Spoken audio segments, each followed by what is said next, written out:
सूलपुर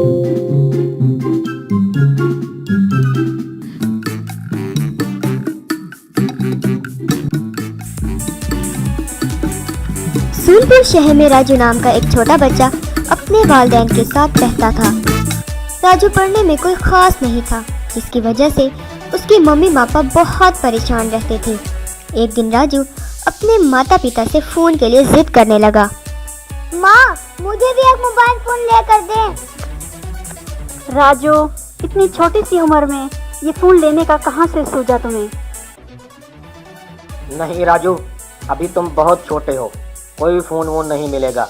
अभी तुम अपनी पढ़ाई पर तवज्जो दो। मेरे सारे दोस्तों के पास भी मोबाइल फोन है, बस सिर्फ मेरे पास ही नहीं है। मुझे भी एक मोबाइल फोन चाहिए। कह दिया ना एक बार कि कोई फ़ोन वोन नहीं मिलेगा। चलो अपना काम करो। मेरे दोस्त स्कूल प्रोजेक्ट का सारा काम फोन से ही करते हैं, जिसकी वजह से इनके मुझसे अच्छे मार्क्स आते हैं। मैं ही इनसे पीछे रह जाता हूँ। ये सुन के राजू की अम्मी सोच में पड़ गई, क्योंकि अब मसला राजू की पढ़ाई का था। फिर वो राजू के पिता से बोली। सुनिए जी, ये सही तो कह रहा है, इसको एक फ़ोन लाकर दे देते हैं। क्या पता फ़ोन आने से इसके मार्क्स भी अच्छे आने लग जाएं। तो ठीक है, मैं इसे सिर्फ पुराना फ़ोन ही ला कर दूंगा। ठीक है पापा, आप भले मुझे पुराना फोन लाकर दे दें। अगले दिन राजू के पापा ने उसे एक पुराना मोबाइल फोन बाजार से ला कर दिया, जिसे देखकर वो बहुत खुश हो गया। कुछ दिन तो राजू फोन को उतना ही इस्तेमाल करता रहा जितनी उसकी ज़रूरत थी, लेकिन एक दिन राजू के एक दोस्त ने उसे पबजी गेम के बारे में बताया। इसने और हैरत अंगेज गेम के बारे में सुनकर राजू बहुत ही एक्साइटेड हो गया और वो रात को अपना होमवर्क ख़त्म करके उस गेम को डाउनलोड करने लगा। गेम को मोबाइल फ़ोन में इंस्टॉल करके वो पबजी खेलने लगा। ये तो बड़ी ही मजेदार गेम है, इसे खेलकर सारी बोरियत दूर हो जाएगी। हा हा हा, अब आएगा मजा। कुछ ही दिनों में गेम खेल खेल कर राजू उसका आदी बन गया था और हर वक्त फ़ोन का इस्तेमाल करने लगा, जिसे देखकर उसकी अम्मी परेशान होने लगी और उसने राजू से बोली। राजू, मैं देख रही हूँ कि तुम ज़्यादा ही फ़ोन का इस्तेमाल करने लगे हो। हमने तुम्हें फ़ोन इसलिए नहीं दिलाया था कि तुम पढ़ाई लिखाई छोड़कर बस फ़ोन का ही इस्तेमाल करो। मम्मी, ऐसा कुछ भी नहीं है, बस ये गेम मेरे लिए नहीं है, तो मैं इसे समझ रहा हूँ और कुछ भी नहीं। इतना कहकर राजू की मम्मी वहाँ से गुस्से से चली गई। उसने अपनी मम्मी की बातों पर कोई तवज्जो ना दी और पूरा ध्यान गेम में लगा दिया। एक दिन रात को राजू फ़ोन पर पबजी गेम खेल रहा था तो अचानक से उसके फ़ोन की स्क्रीन ब्लैक हो गई और फ़ोन बंद हो गया। अरे ये क्या, फोन क्यों बंद हो गया है? शायद पुराना फोन है, इस वजह से बंद हो गया है। मैं इसे थोड़ी देर छोड़ देता हूँ, ये खुद ही ठीक हो जाएगा। राजू ने अपना फ़ोन बिस्तर के साइड में रख दिया। तभी उसको कुछ अजीब सी आवाज़ सुनाई देने लगी। अपना नाम सुनकर राजू बाहर चला गया। उसे लगा कि शायद पापा उसे आवाज़ दे रहे हैं। हाँ जी पापा, बोलिए। क्या बोलूं? आप ही ने तो आवाज देकर मुझे बुलाया है। मैंने तुम्हें आवाज़ दी? नहीं, मैंने तो तुम्हें नहीं बुलाया।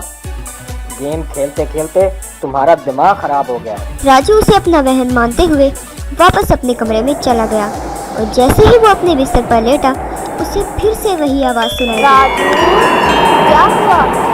तुम गेम क्यों नहीं खेलते? ये सुनकर राजू डर गया। देखते ही देखते फोन की स्क्रीन बिल्कुल लाल हो गई, बिल्कुल खून की तरह। ये सब देखकर राजू चिल्लाने लगा। पापा, मम्मा। क्या हुआ राजू, तुम क्यों चिल्ला रहे हो? पापा, इस फोन से अजीब आवाजें आ रही हैं। राजू के पापा ने जब फोन की तरफ देखा तो उसे कुछ भी महसूस नहीं हुआ। राजू, फोन तो बिल्कुल ठीक है।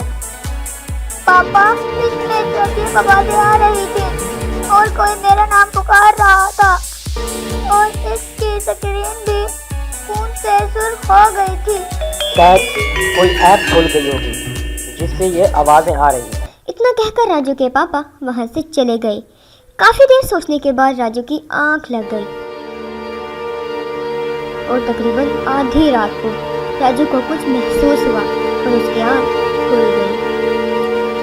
उसका बिस्तर और कमरे का सारा सामान हिल रहा था। उसकी समझ में कुछ नहीं आ रहा था। उसने देखा कि उसका फोन भी हवा में उड़ रहा था। उसके फोन से अजीब अजीब सी आवाजें आ रही थी। क्या हुआ? तुम गेम क्यों नहीं?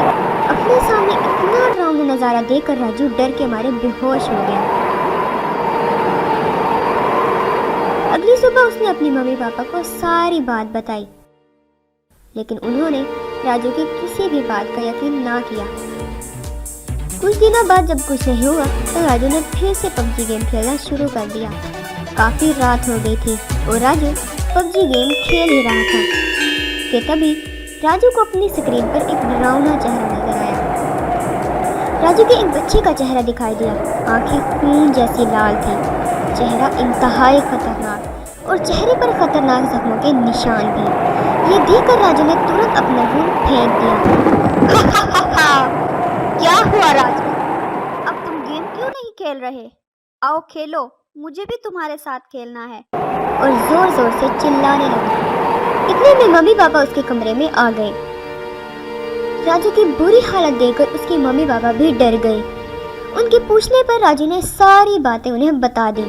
सब सुनने के बाद राजू के पापा ने फोन की तरफ अपना हाथ बढ़ाया, लेकिन फोन फिर से हवा में उड़ गया और इसमें से फिर से आवाजें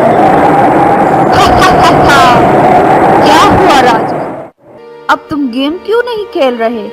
आओ खेलो, मुझे भी तुम्हारे साथ खेलना अपने है। सामने ये सारा नजारा देखकर राजू के पापा ये समझ गए कि मामला कुछ गड़बड़ है। तभी वो बोले, कौन हो तुम? मुझे समझ आ गया है, तुम कोई भूत हो। अरे वाह, बड़े समझदार लगते हो तुम, पर मेरे बारे में पता लगाना बहुत ही मुश्किल है। बस मुझे राजू के साथ पबजी गेम खेलनी है। कल ही मैं पंडित जी को बुलाकर लाता हूँ, वही बताएंगे कि ये क्या झोल है। इतना कहते ही फोन से आवाज आना बंद हो गई और फोन नीचे जमीन पर गिर पड़ा। अगले दिन राजू के पापा पंडित जी को घर लेकर आए। पंडित जी फोन को देखकर ही समझ गए कि इसमें कोई भूत या आत्मा है। पंडित जी फोन को अपने सामने रखकर मंत्र पढ़ने लगे। पंडित जी के मुसलसल मंत्र पढ़ने से भूत मोबाइल फोन से निकलकर सामने आ गया। सब इस भूत को देखकर हैरान हो गए, क्योंकि वो एक छोटे बच्चे का भूत था। तभी पंडित जी ने कहा, बता दो कौन है और इस बच्चे राजू से क्या चाहता है। मैं एक भूत हूँ, तुम्हें दिखाई नहीं दे रहा क्या? मैं राजू को सबक सिखाना चाहता हूँ। इसने तेरा क्या बिगाड़ा है जो तू इसे सबक सिखाना चाहता है? मेरा तो कुछ नहीं बिगाड़ेगा, मगर एक दिन अपना और अपने मम्मी पापा का जरूर सच सच बता, बिगाड़ेगा। तू कौन है और क्या चाहता है? मैं भी राजू की तरह एक जिद्दी बच्चा था। एक दिन जिस तरह राजू ने अपने फ़ोन के लिए जिद की थी, मैंने भी वैसे ही जिद की और मोबाइल लेने के बाद मैं भी पबजी वाली गेम के पीछे पागल हो गया था। फ़ोन के ज़्यादा इस्तेमाल की वजह से मुझे रोज़ अपने मम्मी पापा से डांट पड़ती थी, लेकिन मैं इनकी कोई बात नहीं सुनता था। फिर क्या हुआ, आगे बताओ।